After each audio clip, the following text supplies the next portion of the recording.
So what's up sa mga kahombre ko dyan? Makagkagawasapan na naman niya pala to. At syempre mga kahombre ko, alam nyo na, today is my day and your day. Kasi bibigyan ko kayo ng quality content sa the biggest, pinakabobo sa history. The biggest hotdog eater. The biggest, ako ang anak ni Kong, nagseselos ako kay Kidlat. Ang kapatid ni Nico David, Boy Kubol Kulob. The rise and fall of Kulob. At pasok na po siya sa ating Wall of Fame.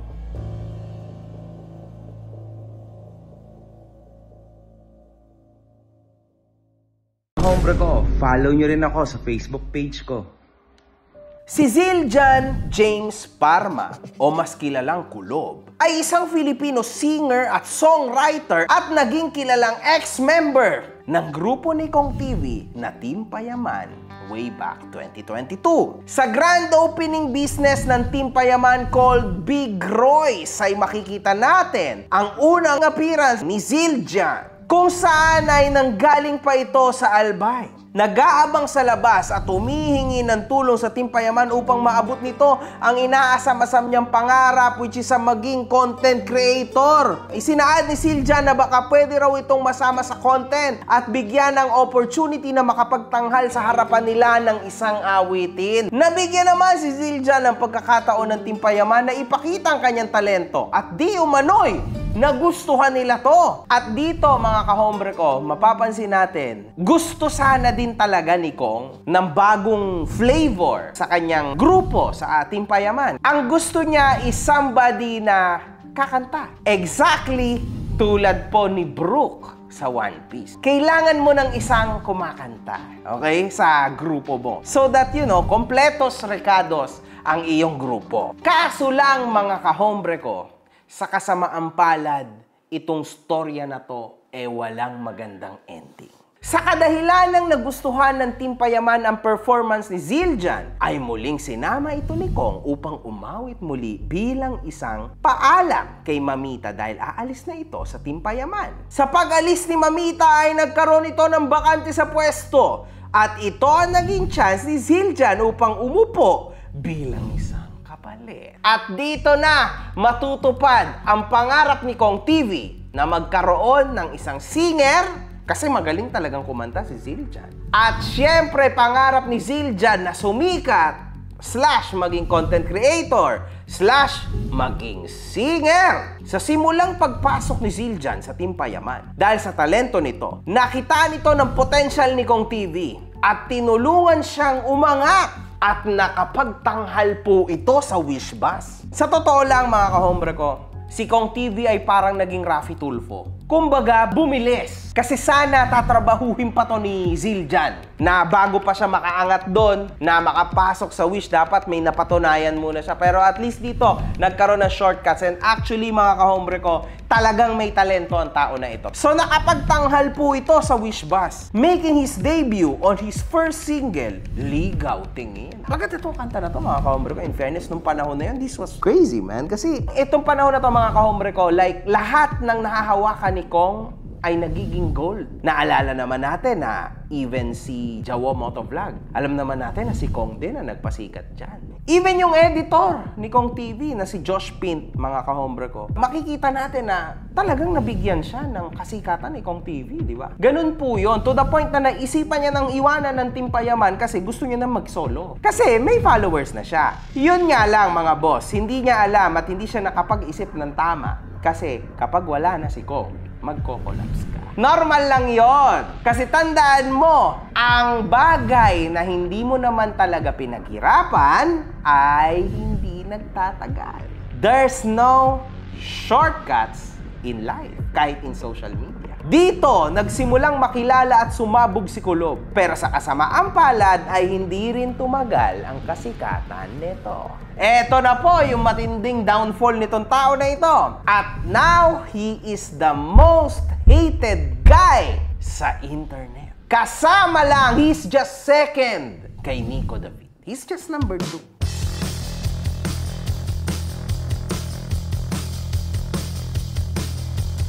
So nandito ako sa Juan Tusawa Food House. Nakikita nyo naman, napakasarap ng pagkain. Ito po ay isang catering at event place kung saan sobrang daming tao na pumupunta dito para gumawa ng event at syempre para kumain. Matatagpuan po itong branch na ito sa Bagong Silangan, Quezon City. Sobrang simple lang. Waze, Juan Tusawa, makikita nyo na agad. 3 na rin po ang branches nito. Naghahanap rin po sila ng magfa-franchise sa kanilang napakaganda at napakatinding food house. Sa mga interesado na mag-inquire para sa franchise, ito yung number nila through Viber.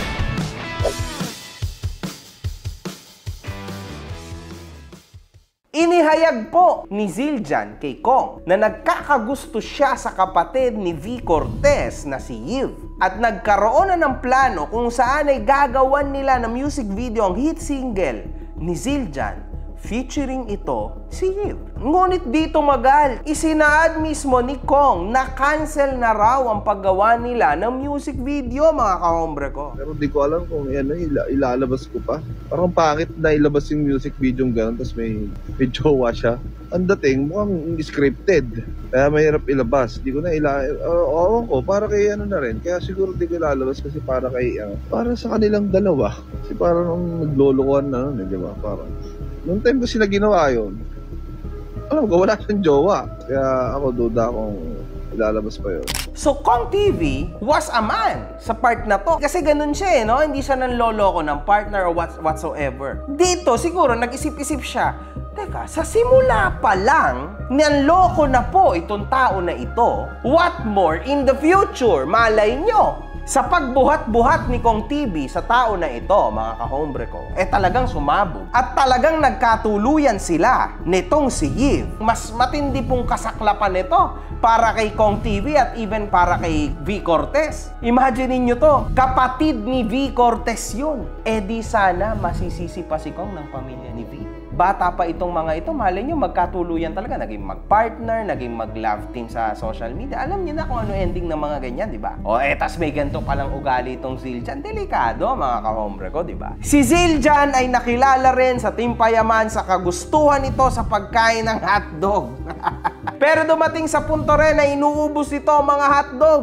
Kahit dumating pa sa punto na hindi na mabigyan ang mga iba't ibang mga tao, including ang anak ni Juni Boy na si Mavi, mga kahombre ko. Ang laki niyan tao, pero bonjing na bonjing siya. Baby na baby ang galawan niya. Si Mavi at si Kidlat. Gusto niyang palitan yung dalawang yan.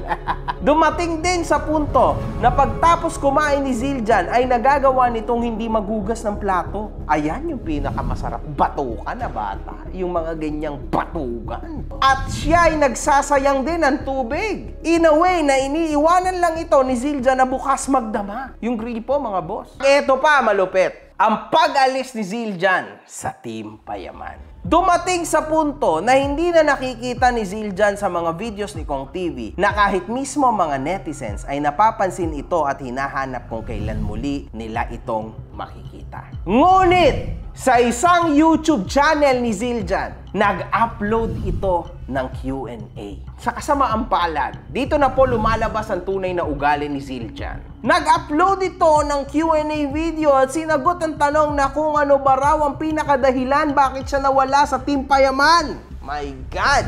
Matinding issue to. Isinagot ni Zildjian na hinatid daw siya papunta sa kanila at hindi pinaalis. Ang dahilan ng kanyang pag-alis ay dahil nababash na ito sa mga issue na dumaan sa kanya. Pinayuhan ito ni Kong na maglaylo na lang at ituloy ang kanyang pag-aaral. Isinaad rin dito ni Zildjian na siya raw ay isang selosong tao. Kung saan ay dumating sa punto na pinagseselosan niya pati ang pansin na ibinibigay ni Kong TV sa kanyang anak na si Kidlat.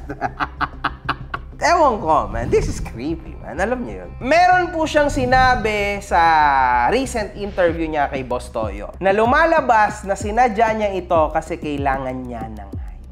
Sabi ko, nakakalimutan na ako ng tao. Kawati palabasin ko na nagselos ako sa anak ni Kong na totoo, kahit hindi naman. Bakit mo ginawa? Kasi po nakakalimutan na po ako. Gusto mo maging relevant? Opo. Ganyan na po siyang kadesperado. Make a wrong move, you'll pay forever. Sabi nga ni Eminem, there's only one shot. Do not miss a chance to blow. Ano ba sinabi? Parang ganun. Do not miss that one shot, man. Kasi one shot lang ang meron tayo. Para sa ikakagaan ng buhay mo, ikakaayos ng buhay mo, ikakagaan ng buhay mo, or else ikakabagsak mo. Gusto mo bang kumita ng walang puhunan? Gusto mo rin bang magkaroon ng extra work? Or pwede mo rin namang gawing primary work? If yes, ang iyong sagot, humanap ka lang ng negosyante na gustong mag-expand sa kanyang negosyo with at least 5 years checking account at properly handle na may kompletong business document. Pwede ka nang kumita at matupad ang mga pangarap mo sa buhay. Madali lang, di ba? Walang kahirap-hirap. Magbibigay din kami ng iba't ibang incentives sa inyo. Depende sa dami na maipapasok nyo. So, ang cellphone number po na dapat nyong kontakin dito ay 0917-162-5696. Nang lumipas ang ilang buwan, nagbakasyon ang Team Payaman sa Albay at hindi nila inasahan na pumunta si Zildjian dito. Kahit hindi naman nila ito inimbitahan. Sa kaganapan nga na ito, nag-livestream si Zildjian upang ganap na makausap sila Kong TV sa harap ng camera. Ngunit hindi nito inasahan na makakasagupan nito si Tita Chrissy Aquino, my friend. Kaibigan ko yan, okay? Na nagresulta sa pagkasermon sa kanya. Ang sabi ko sa'yo, itigil mo na yan. Hanggang doon lang, ang dami mo ng mga ginawang mga hindi na makontrol. Ang punto dito sa sinasabi ko, inaapuyan mo yung mga tao eh. Anong dating dyan? Na okay kayo ni Kong? Na okay lang yung mga nangyari? Tapos, ang pagkakataon yan, hindi yan kasi nagtatrabaho dyan. Nagbabakasyon yan ng pamilya. Ngayon, naka-live ka. Pag nakita ka nila Kong, tapos naka-live yung mga reaksyon nila, sabihin natin hindi ka nila masyado in-entertain. Hindi. Ang bashing, napupunta kila Kong. Grabe naman si Kong, hindi pinansin si Kulob. Hindi ako nagpapaalam sa kanila, pero ako na ang nagde-designate sa sarili ko na maging representative nila. Ang sinasabi ko sa iyo, walang Team Payaman ang magsasabi sa nito. Gusto mo ng live, liser mo lang kita ng live. Kinausap kita ng personal at maayos eh. Yung mababait yung mga tao yan, pero pag ayaw nila, ayaw nila. Para saan pa ba? Ano gagawin mo, magsosorry ka? Napatawad ka na ng mga yan. Pero hindi na, may mga pagpapatawad tayong ginagawa na hindi na tayo mababalik sa dati. At sa huling sandali na ito, isinaad ni Zildjian na kailan pa man ay hindi na nito gagamitin ang pangalang Kulob. At binalikan niya muli ang luma niyang pangalan na Kid Uragon. Wala na! Tapos na ang karir mo lalo. Sa isang episode ng Pinoy Pawn Stars, naging guest dito si Zildjian. Kung saan ay ibinebenta niya kay Boss Toyo ang quote na ginamit ni Kong TV sa naging kasal ni Junie Boy. Maraming mga netizens ang naghinala na ninakaw raw ito ni Zildjian. Isinaadre ni Zildjian rito na panibagong yugto ng karera niya ang kanyang itinatakbo at ayaw niya na talagang madikit ang pangalan niya sa Team Payaman. Nagkaroon sila ng kasunduan na ito'y binili ni Toyo sa halagang 25K. Una sa lahat, dito nyo mapapansin na pareha sila ng ugali ni Nico David. Oh my God! Ayaw niya nang madikit ang pangalan niya sa Team Payaman. Ayaw na rin ni Nico David na madikit ang pangalan niya sa akin. Pero guess what? Shit, bro! Nagkaso siya. Hay, nako. Tapos wala na siyang ibang ginawa nitong mga nakaraan, kundi paringgan ng paringgan si Emo. Papaano nyo ilalayo ang mga pangalan nyo sa amin kung kayo mismo ang gumagamit sa mga pangalan namin? Example, etong tao na ito, mga boss. Etong tao na ito, si Zildjian. Binebenta mo nga yung ginamit ni Kong sa kasal na suit. So, what do you expect? Paano ayaw mo nang ilapit yung pangalan mo sa Team Payaman? Wala ka ng choice. Kung wala ang Team Payaman sa bunganga mo, walang manunood sa'yo. Kasi wala ka pa man ding base, na hype ka agad, kasi wala kang base eh. Nandito ka agad, dito ka agad dinala ni Kong sa top. So, kapag bumagsak ka, wala kang babagsakan. Rekta sa lupa, malalim yon. Kaya wala kang babalikan na career. Tas nag-comment ang isa sa mga miyembro ng Team Payaman na si Tita Chrissy Aquino na naman, na para nagpapahiwatig na ninakaw ito ni Zildjian. Sinagot naman ni Zildjian ang comment na ito at inilagay niya na hindi niya raw ito ninakaw, and at some point daw na pag hindi raw binura ni Chrissy ito ang kanyang comment ay magte-take down ng legal action si Zildjian. Siya, exactly tulad ni Nico David. Tatay niya si Nico David, mga boss. Bakit ka magte-take ng legal action sa taong nagtatanggol lang sa taong ginagamit mo? Gusto mo bang magpa-ads? Gusto mo bang i-feature kita dito sa aking mga videos? Simple lang yan, mga boss. Kontakin mo itong number na to, 0917-162-5696. I-Viber mo yan. Makipag-usap ka sa secretary ko. And let's work together. Madaling magsampa ng cyber libel. Mahirap patunayan. Alam mo ba, Zildjian, kung gaano kalala ng pagkakaso? Alam mo ba kung magkano hassle sa kakasuhan mo pero mas hassle sa'yo? Lalo na at yung plano mong kasuhan, meron din naman pinaguhugutan. Ikaw, paano na yan? Ang daling magsalita nito na ganito, mga kahombre ko. Ang daling gawin ito, magsasampa ako, cyber libel. But if you are not that sure, don't do it. It's not gonna work. Dumating ang punto na naglabas ng screenshot si Boss Toyo ng messages nila ni Zildjian, stating na nagsinungaling daw ito at hindi pala kay Kong TV ang quote na ito. Grabe, mga kahombre. So sa huli, mga kahombre ko, gumawa ng apology video si Zildjian, stating na kahit kailan pa man ay hindi niya nababanggitin ang pangalan ng Team Payaman. Napansin rin ng mga netizens na matatalino na nagbabasa ito ng script. Na lumalabas na hindi taos-puso ang paghingi nito ng tawad. So sino ba ang pipiliin ko? Yung dating Zildjian o yung Zildjian ngayon? Ang pipiliin ko. Bagong taon, bagong talpakan. Meron o wala lang naman pipiliin nyo. Nasa link down below, nakapin. Try mo meron o wala lang naman pipiliin mo. Let's go. Wala akong pipiliin sa dalawa because both are liars. Ayaw ko sa sinungaling. This is the biggest downfall ever. Hindi ko na nakikita na aangat pa to sa SOCMED. Kahit nagpalit pa siya ng pangalan or what. Depende na lang kung magkakaroon siya ng napakatinding fortune. Parang mga lotto style. No? Otherwise, wala na yan. Partida na, hindi pa po nagsalita si Kong TV kung ano ba talagang nangyari. Kasi syempre ayaw din ni Kong TV na mawasak ng tuluyan yung bata, di ba? Magiging super traumatized. Kong TV is well ahead of this generation of influencers. Iba siya talaga mag-isip. Hindi niya ginawa yan. Partida na yon, mga kahombre ko. Kumbaga, as of now, puro haka-haka lang halos lahat to. Aside lang sa mga pinaggagawa ni Kulob sa social media ngayon, nitong nakaalis na siya sa Team Payaman. Pero the rest, puro haka-haka lang. Nobody knows kung ano ba talagang nangyari.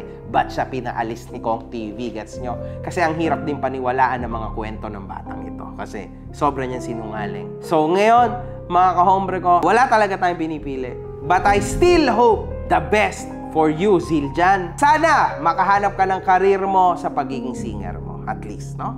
Yun lang, mga kahombre ko. One love. Good fucking vibes.